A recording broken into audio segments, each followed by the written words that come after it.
Assalamu alaikum dear friends and once again welcome back to our channel. എൻ്റെ എല്ലാ കൂട്ടുകാരും സുഖമായിരിക്കുന്നു എന്ന് വിശ്വസിക്കുന്നു.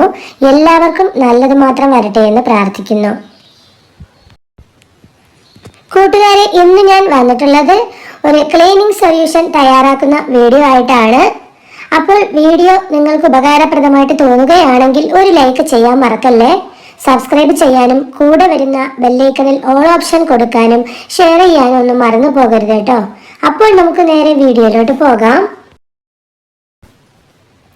ഈ ഒരു ക്ലീനിങ് സൊല്യൂഷൻ തയ്യാറാക്കാനായിട്ട് നമുക്ക് വേണ്ടത് പപ്പായയുടെ ഇലയാണ്. പപ്പായയുടെ മൂത്ത ഇലയാണ് നമുക്ക് ആവശ്യമായിട്ട് വേണ്ടത്. ഇവിടെ ഇപ്പോൾ കുരങ്ങന്മാരുടെ ഒക്കെ ശല്യമുള്ളത് കൊണ്ട് തന്നെ പപ്പായയുടെ ഇലയെല്ലാം അവർ കഴിച്ചിട്ട് പോയി. അപ്പോൾ ബാക്കി നിൽക്കുന്ന തളിരിലയാണ് എനിക്കിവിടെ കിട്ടിയിട്ടുള്ളത്. അപ്പോൾ അതിൽ നിന്നും 2 തണ്ട് ഇല ഞാൻ എടുത്തിട്ടുണ്ട്. ഈ സൊല്യൂഷൻ തയ്യാറാക്കുന്നതിന് നല്ല മുറ്റിയിട്ടുള്ള ഇല തന്നെയാണ് വേണ്ടത്. അപ്പോഴാണ് നമുക്കൊരു നല്ല കളറൊക്കെ ഇതിന് കിട്ടുകയുള്ളൂ.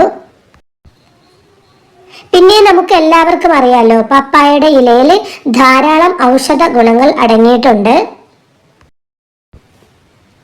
ഡെങ്കിപ്പനിക്കും അതുപോലെ തന്നെ ഷുഗർ കുറയ്ക്കുവാനുമൊക്കെ നല്ലതാണ് ഈ പപ്പായയുടെ ഇലകൾ. ദഹന പ്രശ്നങ്ങൾ പരിഹരിക്കുവാൻ വളരെ നല്ലതാണ് പപ്പായയുടെ ഇല. ഇനി നമുക്ക് ഈ സൊല്യൂഷൻ എങ്ങനെ തയ്യാറാക്കാമെന്ന് നോക്കാം. പപ്പായയുടെ ഇല കുഞ്ഞു കുഞ്ഞു പീസുകൾ ആക്കിയിട്ട് ഈ പാത്രത്തിനുള്ളിലേക്ക് ഇട്ട് കൊടുത്തിട്ടുണ്ട്. ഇനി നമുക്ക് വേണ്ടത് 1-2 നാരങ്ങയാണ്. നാരങ്ങ ഇല്ലെങ്കിൽ വിനാഗിരി ചേർത്താലും മതി. നല്ല ഫ്രഷ് നാരങ്ങ വേണമെന്നൊന്നും ഇല്ല. നമുക്ക് ഫ്രിഡ്ജിലൊക്കെ നമ്മൾ എടുക്കാതെ ഇട്ടേക്കുന്ന ഇതുപോലത്തെ ഉണങ്ങിയ നാരങ്ങയൊക്കെ ഉണ്ടാവുമല്ലോ, അപ്പൊ അതെടുത്താലും മതി.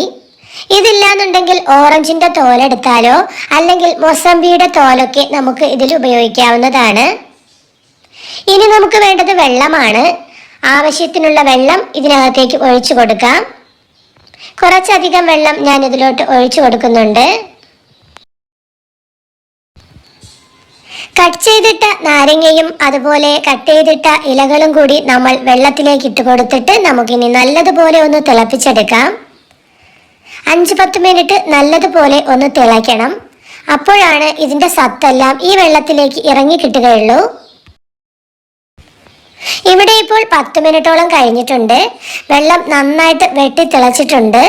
ഈ ഇലയുടെ സത്തെല്ലാം വെള്ളത്തിലേക്ക് ഇറങ്ങി കിട്ടിയിട്ടുണ്ട്. നാരങ്ങയൊക്കെ നന്നായിട്ട് തന്നെ വെന്ത് വന്നിട്ടുണ്ട്. അപ്പൊ ഇനി ഇത് തണുക്കാനായിട്ട് നമുക്ക് മാറ്റി വെക്കാം. ഇപ്പൊ ഇതിവിടെ തണുത്ത് കഴിഞ്ഞിട്ടുണ്ട്. ഇനി നമുക്ക് ഒന്ന് അരിച്ചെടുക്കേണ്ടതുണ്ട്. അരിച്ചെടുത്തതിന് ശേഷം ഈ നാരങ്ങയുടെ തൊണ്ട് നല്ലതുപോലെ തന്നെ ഒന്ന് പിഴിഞ്ഞിട്ട് കൊടുക്കണം.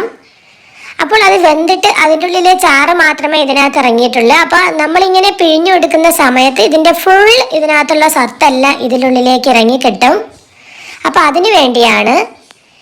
ഇനി ഇതിനകത്തോട്ട് നമുക്ക് നമ്മൾ ഉപയോഗിച്ച് കഴിഞ്ഞ പേസ്റ്റിന്റെ കവറിലുള്ള ബാക്കി പേസ്റ്റോ അല്ലെങ്കിൽ നമുക്ക് വിമ്മിന്റെ ലിക്വിഡോ അതല്ലാന്നുണ്ടെങ്കിൽ ഷാമ്പുവോ കംഫർട്ടോ അങ്ങനെ മണമുള്ള എന്തും നമുക്ക് ഇതിലോട്ട് ഉപയോഗിക്കാവുന്നതാണ്. ഞാനിപ്പോൾ ഡിഷ് വാഷ് ആണ് ഒരു 5-6 തുള്ളി ഇതിലോട്ട് ഒഴിച്ചു കൊടുത്തത്. ഇനി ഇത് നന്നായിട്ടൊന്ന് മിക്സ് ചെയ്ത് കൊടുക്കാം. കംഫർട്ടും അതുപോലെ തന്നെ നമ്മൾ ഷാമ്പു ഒക്കെ ഉപയോഗിക്കുകയാണെങ്കിൽ നല്ല ഒരു മണമായിരിക്കും ഇതിന് കിട്ടുക. ഇനി നമ്മൾ ഇതിലേക്ക് ചേർക്കുന്നത് ബേക്കിംഗ് സോഡയാണ്. 1 ടേബിൾ സ്പൂൺ അളവിൽ ബേക്കിംഗ് സോഡ ഈ വെള്ളത്തിലേക്ക് നമ്മൾ ഇട്ട് കൊടുക്കുന്നുണ്ട്. ബേക്കിംഗ് സോഡയും കൂടെ ചേർത്തതിന് ശേഷം നന്നായിട്ട് തന്നെ മിക്സ് ചെയ്ത് യോജിപ്പിക്കുക. ഞാനിവിടെ നന്നായിട്ട് മിക്സ് ചെയ്ത് കൊടുക്കുകയാണ്. ഇപ്പൊ തന്നെ വെള്ളത്തിന്റെ ആ ഒരു കളറൊക്കെ മാറിയിട്ട് കണ്ടില്ലേ, നല്ല പത പോലെ വരുന്നുണ്ട്. നല്ല ഒരു സൊല്യൂഷനാണിത്. നമ്മുടെ ബാത്റൂമിലെ ഇളകിപ്പോകാത്ത കറകളും അതുപോലെ തന്നെ സിങ്കും ഒക്കെ വൃത്തിയാക്കാൻ പറ്റിയ ഒരു സൊല്യൂഷൻ തന്നെയാണിത്.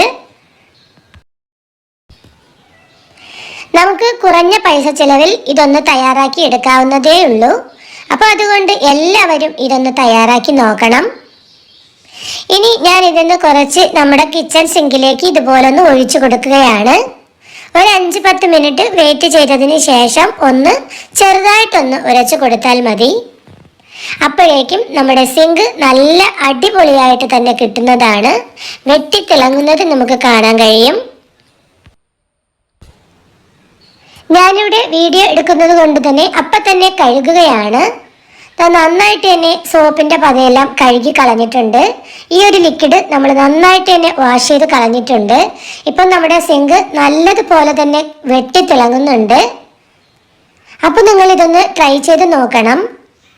ഇനി നമുക്ക് അടുത്തെന്താണ് ചെയ്യുന്നതെന്ന് നോക്കാം. ഞാനിവിടെ ഒഴിഞ്ഞ ഒരു കംഫർട്ടിന്റെ ബോട്ടിൽ എടുത്തിട്ടുണ്ട്.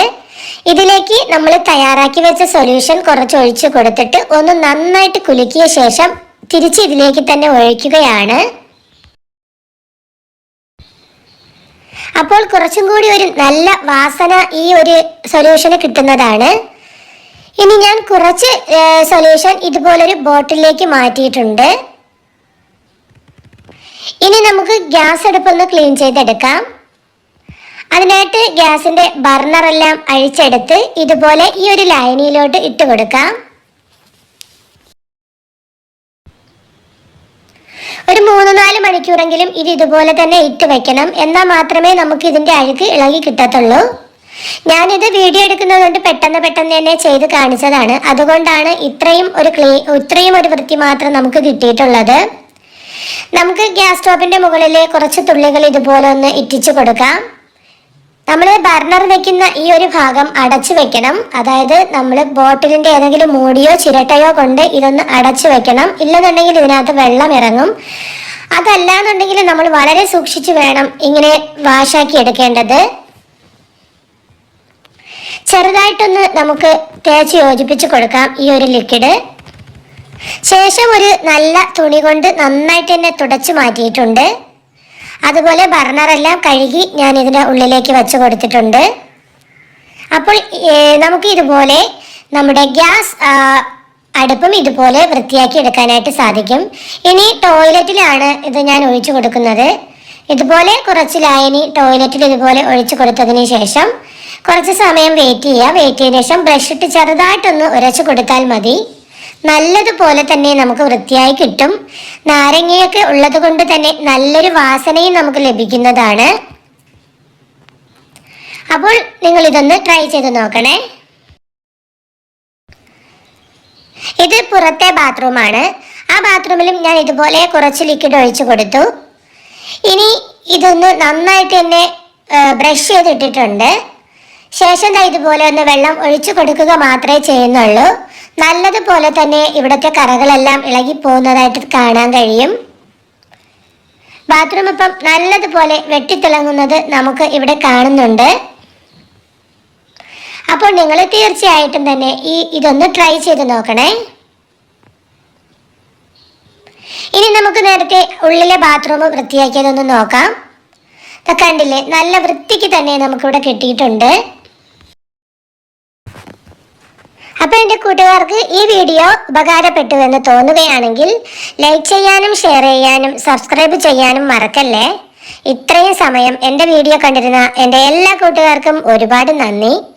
അടുത്തൊരു വീഡിയോയുമായിട്ട് ഇൻഷാ അല്ലാഹ് ഞാൻ ഉടനെ വരുന്നതായിരിക്കും. പിന്നെ നിങ്ങൾക്ക് ഈ വീഡിയോ ഉപകാരപ്രദമായിട്ട് തോന്നിയാൽ നിങ്ങളുടെ വിലയേറിയ അഭിപ്രായങ്ങൾ കമന്റ് ബോക്സിലൂടെ രേഖപ്പെടുത്താനും മറക്കല്ലേ.